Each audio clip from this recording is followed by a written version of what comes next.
오늘의 말씀은 누가복음 10장 2절에서 3절 말씀입니다. 이르시되 추수할 것은 많되 일꾼이 적으니 그러므로 추수하는 주인에게 청하여 추수할 일꾼들을 보내주소서 하라. 갈지어다 내가 너희를 보냄이 어린 양을 이리 가운데로 보냄과 같도다. 아멘. 아놀드 토인비의 책에 보면 인류의 문명은 어떻게 만들어져 왔는가에 대한 그의 연구의 글들이 소개가 됩니다.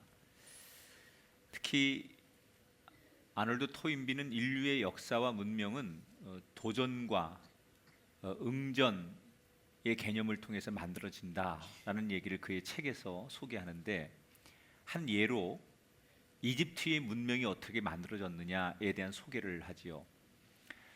이집트 나일강에 사는 사람들은 원래부터 거기 살던 사람들이 아니고, 이 사람들은 북아프리카에 살던 원주민들이 이주를 해온 겁니다. 북아프리카 땅에 살고 있는 원주민들이 기후의 변화로 인해서 더 이상 사냥을 할 수 없게 됩니다. 그러니까 생존의 문제가 걸리니까 이 원주민들이 세 가지의 선택을 할 수밖에 없었어요. 첫 번째 선택은, 그래도 우리가 살던 곳이고 익숙한 곳이니까 여기에서 지금처럼 어떻게 하든지 사냥을 하고 살아남아야 된다라고 하는 첫 번째 안. 두 번째는, 사냥은 안 된다. 이제는 동물들을 더 이상 잡을 수 없는 그런 환경이기 때문에 사냥이 안 되니 그냥 여기에 살되 우리가 농사를 지어보자라고 하는 두 번째 부류. 세 번째 부류는, 어차피 기후의 변화로, 환경의 변화로 여기서 농사도 지을 수 없고 또 사냥도 할 수 없다면 더 좋은 환경으로 우리가 이주해 가야 된다. 이런 세 번째 부류가 있었습니다.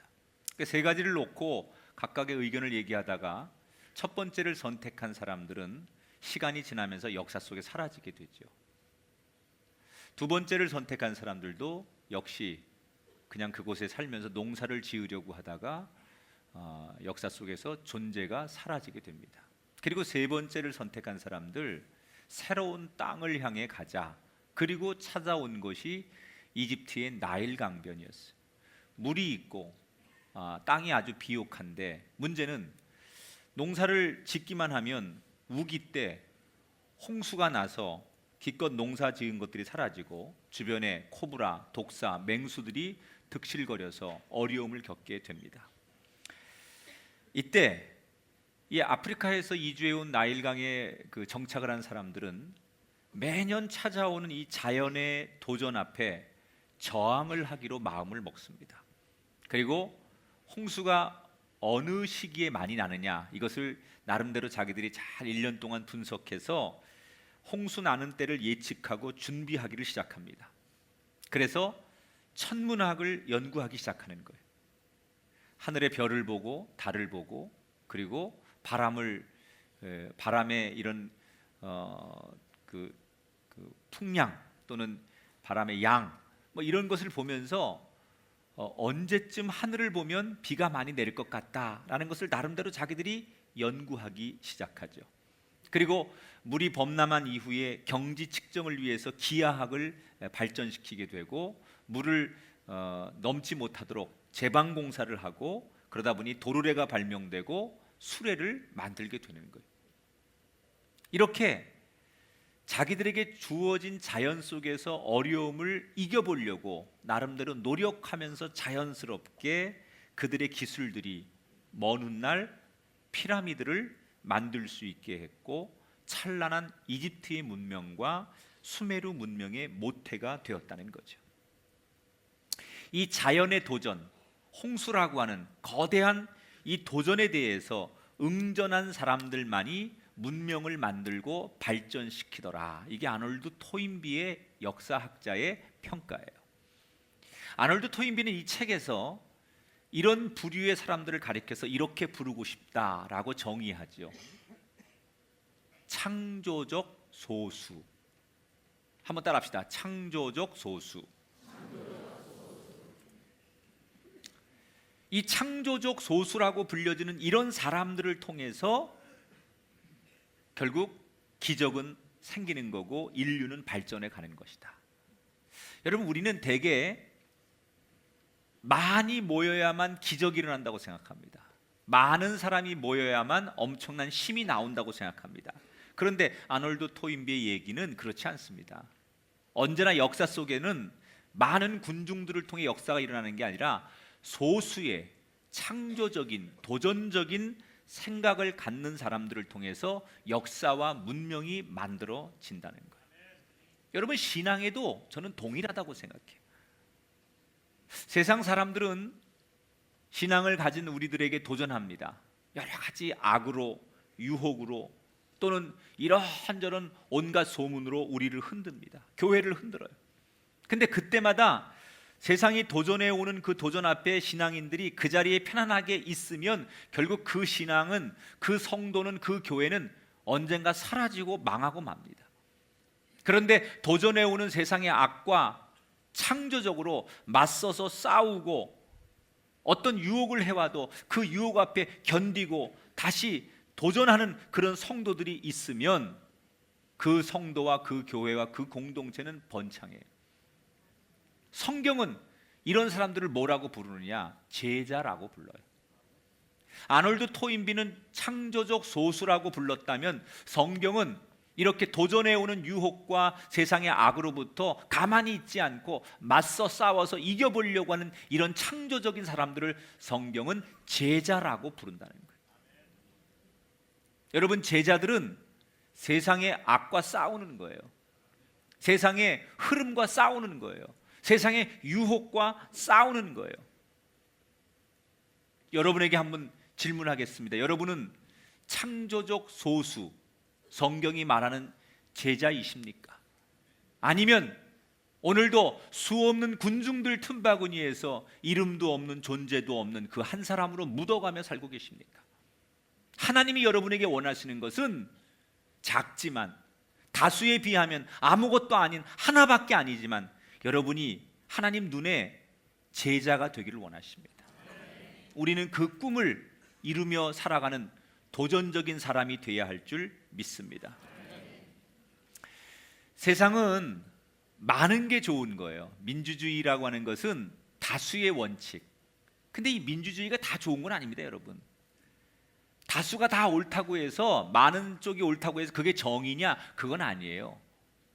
많은 사람들이 진실을 가리면, 몇 사람들이 담합하면 다수가 정의와 진실을 훼손하기 때문에 때로는 못 봐요. 그러나 소수가 그걸 보기 때문에 소수가 외치는 게 때로는 정의일 수도 있고 진실일 수도 있는 거예요. 근데 우리는 너무 세상 살면서 많은 사람 쪽의 의견, 많은 사람이 모이는 것, 그게 좋다고 생각해요. 교회도 요즘 사람들은 큰 교회가 좋은 교회라고 생각해요. 아무리 교회가 크고 아무리 성도가 많이 모이더라도 그 안에 모인 교회와 구성원들이 무기력하고 성경도 잘 모르고 복음에 열정이 없는 사람들만 많이 모여 있다면 그건 아무것도 아니에요. 세상에서는 자랑거리가 될 수 있어요. 하나님 나라의 숫자는 의미가 없어요. 우리가 우린 몇 명이 모여, 우리 이만큼 모여, 이건 우리의 논리고 우리의 자랑이고 세상의 땅의 자랑인데 하나님의 나라에서는 숫자가 아무것도 아니에요. 제가 이런 예를 한번 들어볼게요. 성가대 한번 대답해 보세요. 사자하고 양하고 싸우면 누가 이겨요? 그걸 질문이라고 하냐? 그런 표정으로 나를 바라보시네. 그래서 대답을 했어요. 사자하고 양하고 싸우면 누가 이겨요? 사자가 이겨요. 다시 질문할게요. 사자 한 마리하고 양 100마리하고 싸우면 누가 이겨요? 양사자? 누가 이겨요? 여러분, 사자 한 마리하고 양 100마리하고 싸우면 누가 이길까요? 양이 이긴다고 생각하는 손 들어보세요. 사자가 이긴다고 생각해요. 사자가 이기죠. 양이 100마리가 모여도요, 양은 양이에요. 그래서 사자 한 마리를 딱 던져놓으면 양들이 도망갑니다. 동물의 왕국도 안 보셨어요? 다 나오는 건데 아무리 수천 마리 양들이 떼져가도 사자 한 마리가 확 달려들면 다 도망가잖아요. 뭉치지 않아요. 양은 양이니까. 다수가 모였다고 해서 힘이 없으면 그 다수가 좋은 게 아니라는 거예요. 한 마리의 사자가, 힘 있는 사자가 소수지만, 하나지만 다수를 이기는 거예요. 교회 다니는 사람 이 땅에 아무리 많아도 소용없습니다. 여러분, 지금보다 우리나라의 교회가 2배로 더 많아진다고 해서 좋은 거 아닙니다. 우리나라 기독교 인구가 800만, 1000만 이렇게 얘기하는데 아무리 우리나라가 지금보다 교인이 더 많아지는 거 그거 가지고 되지 않습니다. 왜? 교인의 숫자는 늘고 목회자의 숫자 늘고 교회는 지금보다 더 많아질지라도 그 안에 있는 교인들이나 그 교회 구성원들이 소위 당나라 군대라면 많아도 소용없어요. 단 한 사람일지라도 그 사람이 제자라면 세상과 싸울 수 있는 거예요. 그러니까 하나님이 원하시는 건 이 세상에 지금보다 더 많은 그리스도인이 모이고 더 많은 숫자가 모이는 것에 대한 관심이 없어요. 하나님의 관심은 소수의 창조적인 제자들이, 세상과 맞서 싸울 수 있는 사자 같은 제자들이 있기를 원하신다는 거예요. 제가 이번에 동탄에 분립개척하는 것도 그런 거예요. 우리가 예산을 15억을 배정했습니다. 교역자를 배정하고 우리가 3명의 교역자를 파송하는데 1년 동안 모든 인건비를 교회에서 제공합니다. 현재까지 한 30명 정도가 개척 멤버로 따라갑니다. 거의 그 광교 식구들이 가요. 3년 동안 저하고 신앙생활하며 동고동락했던 새로운 신도들이, 제가 여기서 좀 자원해서 글리 가십시오 그랬더니 한 30명이 자원했는데 조금만 더 나올 것 같은데, 저는 지금 팔 하나가 떨어져 나가는 거예요. 교인 하나를 보낸다는 게 얼마나 힘들어요. 어느 교회는 울면서 가더라고요. 울면서. 목사님, 이 교회가 너무 좋아서 마지막 교회라고 생각했는데 목사님이 가라 하니 제가 안 갈 수 없어 갑니다. 저한테는 진짜 이 팔 하나 이렇게 잘라서 내보내는 것처럼 아프고, 또 어느 교인은 아깝고, 야, 저 교인은 내가 정말 같이 신앙생활 하고 싶은 교인도 있어요. 그런데 또 그 사람들을 위해서 그 교회가 설려면 그런 사람도 보내줘야 되니까 그런 사람들을 내가 파송하는 거예요. 아깝지요. 근데 저는 분명히 될 거라고 생각해요. 왜? 그 가는 사람들이 내가 볼 때는 아주 역량이 있는 사람들이에요. 사자 같은 사람들이에요. 가서 얼마든지 그 동탄을 휘젓고 제2의 꿈의 교회를 만들 수 있는 가능성이 있는 사람들이에요. 여러분, 제 눈에 그렇게 보이듯이 주님 눈에 여러분도 그런 사람으로 보여지게 되길 주 이름으로 축원합니다. 세상과 싸울 수 있는 창조적 소수의 제자. 오늘 성경이 예수님이 바로 그런 제자들을 세상에 파송하는 거예요. 예수님이 처음에는 혼자 사역하셨어요. 그러다가 12명의 제자를 불러가지고 그 제자들을 훈련시킨 다음에 어느 날 그 12명의 제자를 파송했지요. 너희들 나한테 배운 대로 해라 가서. 내가 복음을 전하고, 그리고 내가 환자들을 위해 기도도 해주고, 악한 영과 싸워서 이기는 거 너희들이 나한테 배운 대로 본 대로만 가서 해라. 그래서 12명의 제자가 나가가지고 예수님이 가르친 대로 예수님께 배운 대로 했더니 예수님처럼 능력이 나타나는 거예요. 그래서 그들이 돌아온 다음에 다시 예수님께서 이번에는 12명에서 제자들을 70명으로 늘려가지고 70명의 제자들을 둘씩 짝을 져서 35개의 그룹으로 내보내는 얘기가 오늘 본문 말씀이에요. 여러분, 그 당시의 인구에 비하면 예수님이 내보내는 70명은 아주 적은 숫자예요. 그런데 이 적은 숫자가 예수님을 대신해서 각지로 파견되고 이 사람들이 나가서 놀라운 일을 일으켜요. 저는 지금도 우리 교회가 그런 교회가 됐으면 좋겠어요. 안산을 흔들 수 있는 교회. 우리 주변의 이 도시를 흔들어 놓을 수 있는 그런 70명의 제자들이, 예수님이 보낼 수 있는, 네가 가라, 네가 가서 세상을 깜짝 놀라게 해라라고 우리가 부름받고 예수님이 우리를 지목하고 내보낼 수 있는 그 제자들이 우리 가운데 나오게 되기를 축복합니다.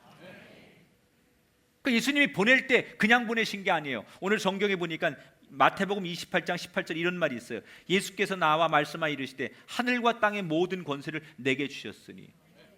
여러분, 예수님께는 하늘과 땅의 모든 권세가 다 있어요. 그 권세를 예수님께서 제자들에게 부여해 주셨어요.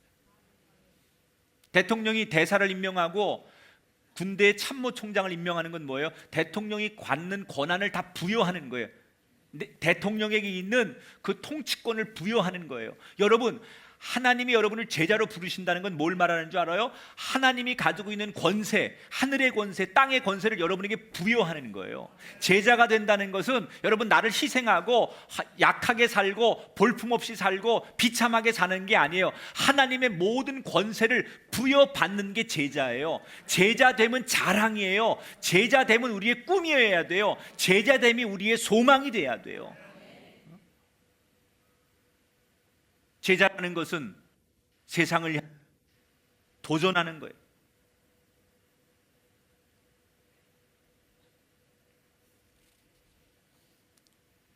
지금은 숫자를 많이 늘리는 데 관심 가지면 안 돼요. 교회를 하나 더 잘 만드는 데 관심 가지면 안 돼요. 주님의 제자가 나타나서 세상을 향하여 도전하고 악을 향하여 도전하는 그 제자가 저와 여러분이 될 수 있기를 주의 이름으로 축원합니다. 그런데 예수님께서 이 제자들을 파송하면서 오늘 성경 보니까 둘씩 짝을 지었다 그랬어요. 그러니까 예수님의 사역은, 하나님 나라의 그 관심은 홀로 일하는 게 아니라 공동체, 항상 함께 일하는 것을 굉장히 소중히 여긴다는 거예요. 그러니까 기독교적인 가치는요, 나 잘 되는 게 기독교의 가치가 되면 안 돼요.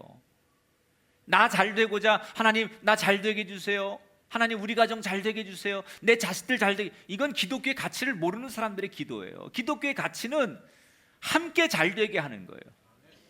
여러분, 우리만 잘 살면 안 돼요. 북녘 땅도 잘 살아야 돼요.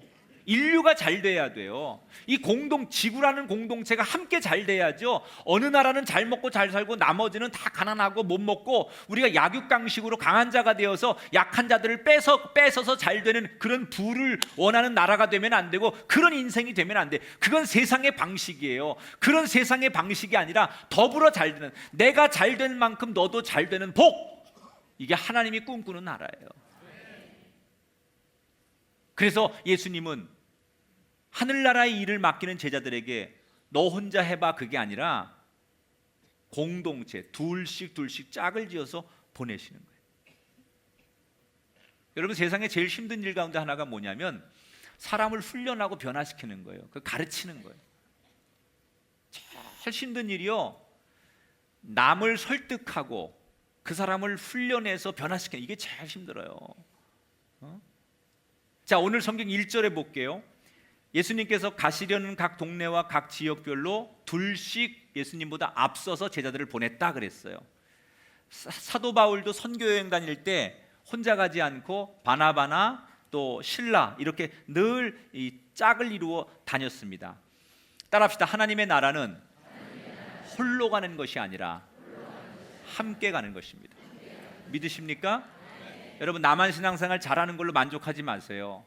내 남편, 내 아내, 나의 가족들, 그리고 내가 정말 세상에서 사랑하고 관계하는 사람들이 어떻게 하면 함께, 투게더, 이게 굉장히 기독교적 가치로서 중요한 거예요. 미 해병대 매뉴얼에 보면 여러 가지 매뉴얼 가운데 이런 매뉴얼이 있어요. 만약에 전쟁할 때 참호를 파잖아요. 그때는 두 사람이 들어가도록 참호를 파야 된다, 이런 매뉴얼이 있어요. 혼자 들어가는 참호를 파면 안 되고 2인용으로 파야 돼요. 군대 다녀오신 분들 알겠지만 야간 근무를 쓸 때, 보초를 설 때 혼자 세우지 않죠. 반드시 2명씩 근무를 하게 해요. 왜 2명인 줄 아십니까? 2명이 싸우면 이익이 많습니다. 우선 서로가 용기와 힘을 줘요, 2명은. 그리고 아주 당황스러운 상황이 생기면 분별력을 유지하게 만듭니다. 그리고 두 명이 싸우면 효율성이 생겨요. 근데 만약에 혼자서 싸우게 되면 혼자는 겁을 집어먹고 도망을 가게 되거나 아니면 어떤 급박한 상황에서 자기의 잘못된 판단 때문에 모든 것을 다 놓칠 수가 있어요. 혼자라면. 그래서 이 둘이라고 하는 것이 혼자보다 훨씬 유익하기 때문에 용기를 갖게 하기 위해서 이 싸움에서 생명을 다루고 싸우는 거니까 혼자는 두렵거든요. 그래서 둘씩 이렇게 짝을 내보내면 서로가 서로를 격려하기 때문에 용기를 낸다는 거예요. 그래서 항상 전쟁이든 뭘 할 때 중요한 문제는 같이 내보내는 거예요. 교회도 마찬가지예요. 우리는 영적 싸움을 하는 곳이기 때문에 교회는 나 혼자 있으면 안 돼요. 어떤 분들은 교회에서 그냥 저는 제 주관과 믿음을 가지고 혼자 하나님 앞에 신앙생활 할 테니까 내버려 두세요, 이렇게 요청하는 분이 있어요. 우리 존중은 합니다. 교회에서 저는 당분간 그냥 신방도 원하지 않고 미팅을 원하지 않습니다, 소그룹 원하지 않습니다, 이렇게 얘기하면 저희가 그 존중해드리죠. 근데 그게 결코 오래 가면 안 돼요. 좋은 거 아니에요. 그분들의 얘기를 들어보면 과거에 다른 교회에서나 또는 과거에 신앙생활하면서 사람들로 인해서 상처를 받은 거예요. 믿었던 교인들한테 어려움도 당하시고 이런저런 그런 것 때문에 사람에 대한 트라우마가 있어요. 그럴지라도 그런 상처가 있더라도 그래서 나는 혼자 기도하고 혼자 예배하고 혼자 내가 모임을 갖겠다는 것은 결코 하나님 나라의 뜻이 아니에요. 교회는 어떻게 하든지 함께 해야 돼. 예배도 함께 드리고 봉사도 함께 하고 또 모이는 것도 함께 하고, 그게 하나님 나라예요. 그게 하나님 나라의 법칙이에요. 그게 공동체 원리예요. 여러분, 그런 혹시 홀로가 익숙한 분이었다면 여러분들의 신앙도 건강해지셔서 예수님의 가치를 따르고 하나님 나라의 가치를 따르는 공동체원이 되시기를 주님의 이름으로 축원합니다. 자, 이 제자들을 파송하면서 예수님께서 몇 가지 원칙을 주셨어요. 첫 번째, 따라합시다. 두려워 말어라. 3절을 같이 읽어볼게요. 예수님께서 제자들을 파송하시면서 둘씩 파송하면서 이런 얘기를 해주세요. 시작. 갈지어다 내가 너희를 보냄이 어린 양을 이리 가운데로 보냄과 같도다. 자, 예수님 마음이 그렇다는 거예요. 내가 너희를 보내는 게 마치 이리떼들이 득실거리는 세상에 순진한 어린 양들을 보내는 것 같구나. 이런 예수님의 마음을 표현하는 거죠. 우리가 전도를 해보면요, 전도를 안 해보신 분들은 모르지만 이 전도를 한다는 게 대단히 두렵습니다. 요즘같이 전도지를 들고 또는 누군가에게 복음을 전하는 것은 굉장히 우리를 힘들게 해요. 왜냐하면 우리는 많은 거절을 당해봤기 때문에. 심지어 여러분, 우리 교육자들하고 가끔 우리는 전도지를 들고 교육자들이 역으로 나가요. 중앙역이고 어디고 나가서 우리 교육자들이 그냥 전도를 합니다. 그러면 별 사람 다 있습니다. 잘 받는 분도 있지만 대개는 아주 무관심하게 지나가는 분들이 대다수고, 어떤 분은 막 화를 내는 분도 있고요. 뭐 하는 짓들이냐고 말이야, 막 그러는 사람도 있고요. 더 심한 분은 받기는 받아요. 그리고 보는 앞에서 칵 찌어져가지고 우리 얼굴에 뿌리고 가는 사람도 있어요. 그런 모멸감, 거절감, 이런 것들이 얼마나 우리를 두렵게 하는지 몰라요. 무섭죠. 그런 사람들 만나면 자존심 상하죠. 그래서 그런 경험이 있는 사람들은 전도를 다시 나가는 게 두려운 거예요. 나가면서 또 어떤 모멸감과 사람들로부터 멸시를 받고 거절을 받을지에 대해서 아니까 사람들이 두렵죠. 그런데 오늘 예수님 뭐라고 말씀하세요? 두려워 말아라.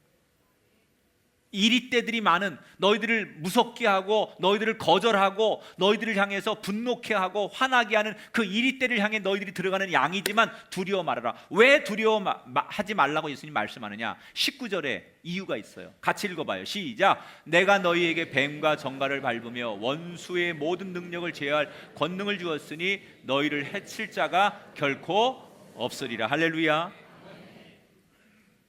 우리는 양같이 힘없고 볼품없지만 보이지 않는 하나님의 힘이 우리와 함께 하신다는 거예요. 드러나는 모습은 양이지만 그 안에 누구도 함께 할 수 없는, 뱀이나 전갈이 우리를 물고 찢고 할 수 없도록 하나님께서 보이지 않는 권능으로 우리와 함께 하신다는 거예요. 여러분, 예수 믿어서 내가 양같이 사는 것을 슬퍼하지 마세요. 솔직히 얘기할까요? 우리가 예수 믿었으니까 양처럼 사는 거죠. 예수 안 믿었을 때 여러분이 어떤 모습이었어요? 여러분도 일이었어요, 다. 오늘 예수님이 두 가지의 동물을 얘기하시잖아요. 양은 되게 순진하고 싸우지 못하고 당하는 쪽이 양이에요. 양들은. 근데 일인은 뭐예요? 난폭하고 공격적이고 물어뜯고, 그게 일이에요. 그런데 복음을 들고 주님의 제자로 가는 사람은 양으로 가는 거고, 세상에 복음을 듣는 사람들은 일이에요. 근데 솔직히 우리가 언제부터 양이었냐는 거예요. 예수님 만나고 예수 믿고 나서 우리가 양이 된 거지. 옛날에 우리도 일이었다고요. 교만하고 나밖에 모르고 죄를 짓고도 죄인지 모르고 우리 그렇게 살았잖아요. 그런데 예수님을 믿고 말씀을 듣고 은혜를 받고 보니, 아, 이게 죄인지도 알고, 아, 이게 잘못된지도 알고, 아, 이렇게 사는 게 무의미하다는 거 알고, 그래서 우리가 이제 좀 양처럼 살아가는 거예요. 그리고 주님의 제자가 되어서 그 복음을 들고 옛날 나처럼 살던 이리떼에게 우리가 들어가는 거예요. 그렇다고 우리가 볼품없는 사람이냐? 그렇지 않아요. 그럼 여러분 이런 생각이 들잖아요. 하나님이 그 무시무시한 이리떼들에게 복음을 전할 때 우리를 양으로 보내지 말고 사자처럼 힘을 줘서 보내면 한 방에 가가지고 이것들 다 일로 와봐 뭐 이렇게 하면 좋을 텐데, 왜 우리를 양으로 세상에 보내실까? 왜 교인들을 양을 만들어서 다시 세상에 보내실까? 여러분 생각해 보세요. 만약에 하나님이 우리를 사자처럼 만들어 세상에 이리떼에게 보내면 이리떼가 다 도망가죠. 사자가 무서워서. 본능적으로 사자가 그리고 들려들면, 복음 들고 들어가면 이리떼들이 엄마야 그리고 다 도망갑니다. 그런데 우리가 양으로 가면 이리떼들이 우리가 만만하거든요. 안 도망가요. 그래서 우리 양 곁에 모여드는 거야, 그나마. 그럼 우리는 이리떼가 와서 이리 펑 치면, 아야 그러면서 예수 믿어, 주님이 널 사랑해, 교회 한번 나와봐. 우리는 세상 사람들로부터 모멸을 당하고 거절을 당하면서도 여전히 양이니까 힘은 없지만 그렇게 말하잖아요. 주님이 널 사랑해, 예수 믿고 구원받아야 돼, 하나님의 사랑으로 사랑해, 이렇게 말하면요 이리들이 재밌거든요. 그래서 계속 우리를 핍박하고 건들고 그러는데 그게 들리거든요. 계속 듣다 보면 언젠가 자기들도 그런 이리들이, 언젠가 자기들이 그런 복음을 들었기 때문에 주님 앞에 나오더라는 거예요. 여러분이 경험한 거 아니에요? 그렇게 아내를 핍박하고, 그렇게 여러분 예수 믿는 사람들 무시하고 침 뱉고 조롱하더니 여러분이 지금 이 모습이 됐잖아요. 그 여러분에게 원하시는 주님의 뜻이 뭐냐는 거예요. 양이 되라는 거예요. 양이 된다는 건 부끄러운 게 아니에요. 양이 된다는 것은 연약함의 상징이 아니에요. 양이 된다는 것은 우리의 긍지요, 우리의 보람이요, 축복이에요. 여러분 두려워하지 마십시오. 주님의 제자로 사는 것을 부끄러워하지 마십시오. 내가 양처럼 사는 것이 연약하기 때문에, 힘이 없기 때문에 사는 게 아니라는 걸 아시기 바랍니다. 두 번째, 제자로 파송하는 사람들에게 예수님이 주신 원칙이 뭐냐? 따라합시다. 물질에 매이지 말아라. 4절을 읽어볼게요. 시작. 전대나 배낭이나 신발을 가지지 말며 길에서 아무에게도 문안하지 말아라. 자, 복음을 들고서 세상을 향해 가는 이 제자들에게 예수님께서 뭐 하라고요? 뭐 먹을 거, 돈, 입을 옷 이런 거 준비하지 말고 그냥 가라 그 말이에요.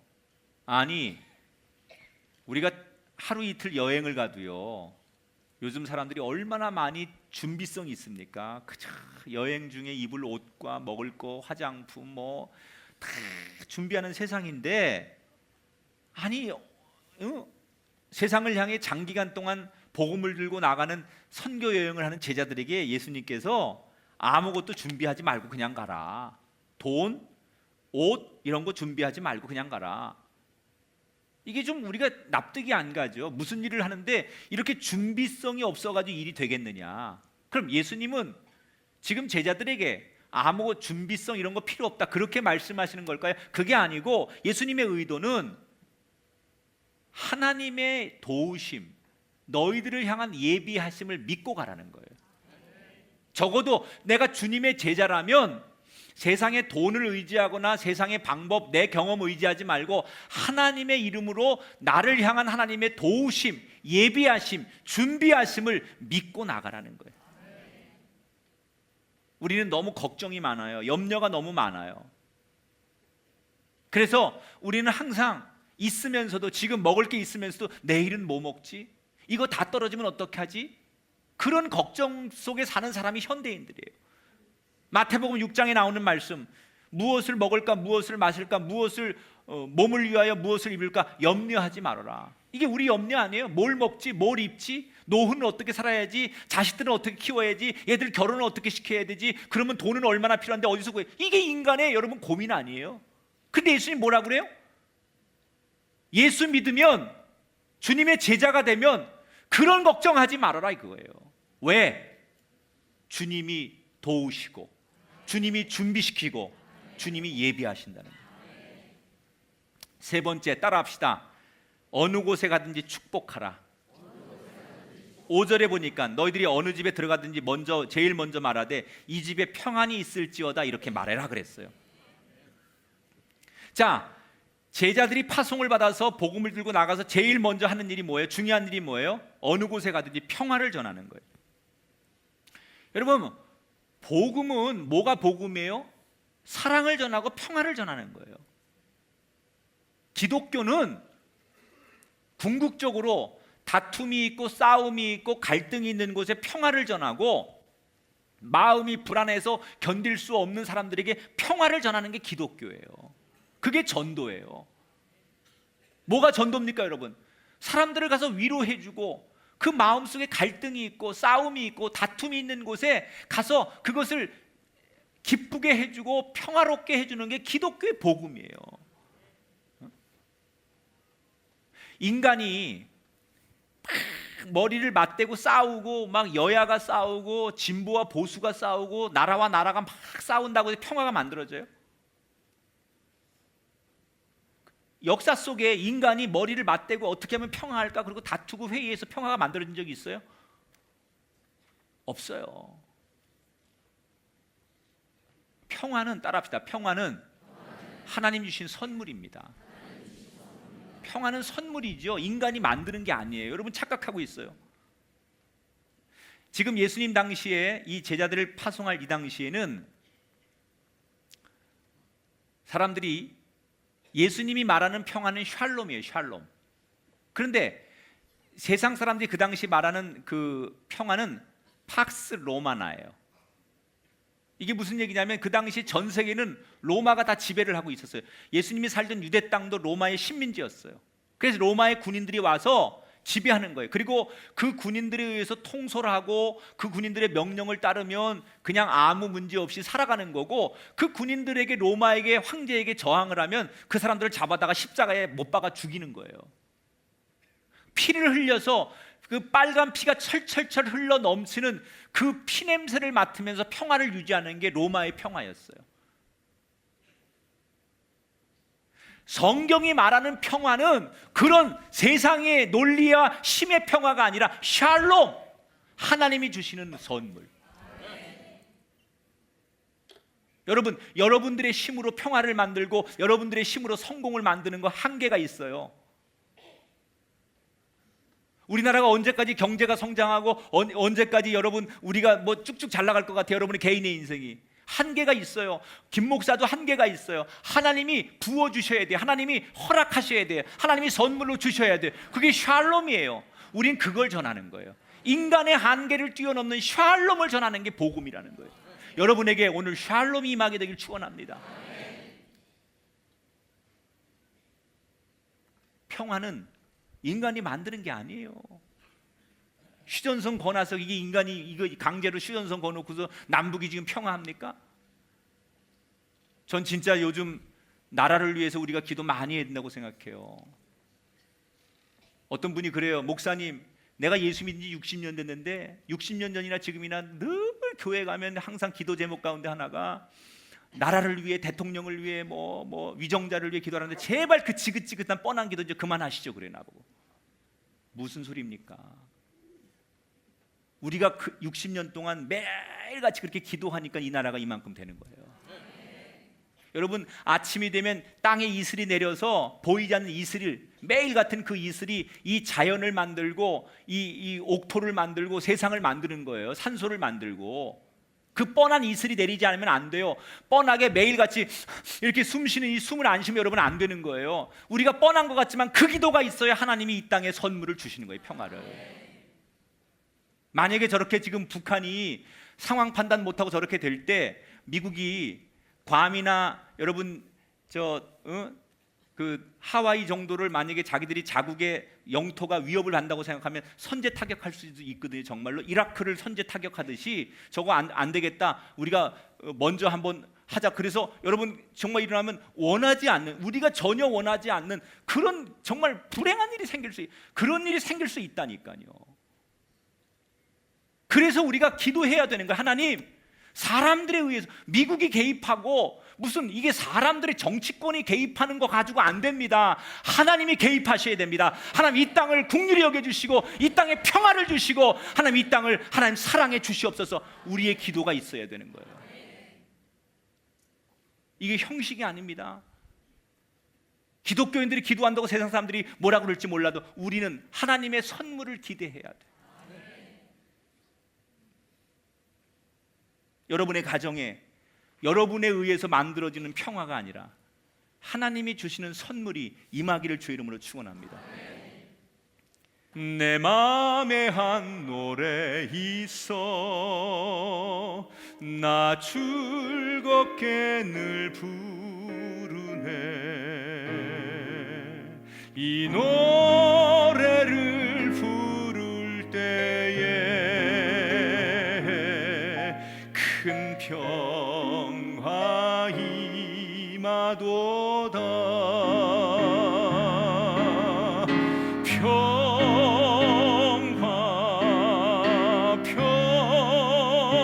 평화 하나님 주신 선물 그 놀라운 주의 평화 하나님 선물일세. 할렐루야. 우리가 착각하는 거 사람이 평화를 만든다고 생각해요. 군인이 만든다고 생각해요. 제도가 평화를 만든다고 생각해요. 샬롬은 하나님의 선물이에요. 그 선물을 받을 수 있는 저와 여러분 되기를 주의 이름으로 축원합니다. 우리는 주의 제자입니다. 부름 받았습니다. 여러분, 제자를 부끄러워하지 마세요. 예수 믿는 거 부끄러워하지 마세요. 내가 양으로 사는 거 이걸 부끄러워하지 마세요. 그 이리들 앞에 힘없고 연약한 존재로 사는 거, 비교당하는 거, 자존심 상하는 거 괴로워하지 마세요. 그들이 없는 진짜 능력은 우리에게 있습니다. 아무것도 없어도 돼요. 주님이 공급하실 거예요. 주의 제자기 때문에, 너는 내 자녀기 때문에 주님이 책임져 주실 거예요. 여러분, 우리에게 지금 많은 다수가 필요한 게 아니에요. 하나님 나라를 만드는데 지금보다 더 많은 교회와 그리스도인의 숫자가 필요한 게 아니에요. 창조적 소수, 성경에서 말하는 제자가 지금 필요한 거예요. 나는 제자입니까? 아니면 군중의 툼바구니에서 지저스 예수를 연호했다가 금방 돌을 던지는 또 한 명의 이름 없는 그 무리에 속한 사람입니까? 제자 되십시다. 누가 나의 제자가 되겠느냐고 물으시는 주님께, 주님, 내가 당신의 제자입니다. 이렇게 고백하고 우리의 남은 인생을 그렇게 살아가게 되는 아름다운 귀한 동역자들 되시기를 축복합니다.